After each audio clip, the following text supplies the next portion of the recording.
Биз бир кемедебиз. Чыңгыз Айтматовдун кемеңгерлик менен айткан дал ушул сөзүн негиз кылып уюштурулган форумга өз өлкөсүндө аброю бар атактуу чет элдик адабиятчылар чогулду. Айтматов адам баласы айлана чөйрөгө кайдыгер карабай, келечекке бирге умтулуу тууралуу ойлорун чыгармалары аркылуу окурмандарга жеткирген. Проза, она у нее возможность, огромная возможность, понимаете?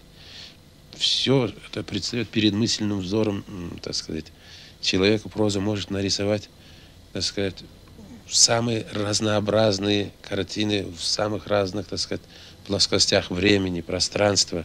То есть она очень объемная. Ол болашақты болжап кетті. Мысалы, атақты Едіге туралы Боранды бекет ғасырдан да ұзақ күн романында ол болашақты әлемнің дүниеде өзгеретін адам баласының шын мәніндегі қарапайым адам баласының рухы әлдеқайда жоғары екен, дүниені әлемде өзгертетін адам екен, адам өзгертетін, және ол жақсы жаққа қарай өзгеру керек екен болжап айтты. Өкінішке қарай қазіргі кезеңде батыс пен шығыстың арасындағы үлкен текетірес тұр.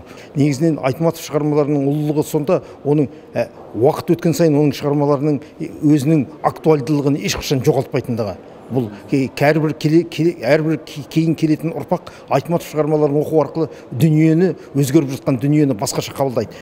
Чет элдик илимпоздор атайын баяндама менен келишти. Ар бири Айтматовдун чыгармачылыгын ар тараптан, ар кыл өңүттө талдаган. Глобальном мышлении этого великолепного писателя, о том, как он... Даңазалуу жазуучунун глобалдуу ой жүгүртүүсү тууралуу баяндама жасоо үчүн ушул форумга келип отурам.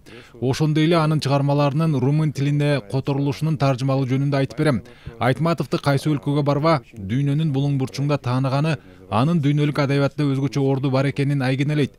Форумга 8 өлкөдөн 40 илимпоз келди. Иш-чараны Маданият, Маалымат, спорт жана жаштар саясаты министрлиги КМШнын мамлекеттер аралык гуманитардык кызматташтык фонду менен биргеликте уюштурду. Негизги биздин ушул бүгүнкү форумубуздун максаты Чыңгыз Төрөкулович убагында таштап кеткен ойлорду, чоң дүйнөлүк глобалдуу ойлордун айланасында ошол аркылуу азыркы болуп жаткан көйгөйлөрдү чечүү жана бир өзүнчө ой жүгүртүүлөр, карым катнаштарды күчөтүү, чыгармачылык көпөрөлөрдү салуу.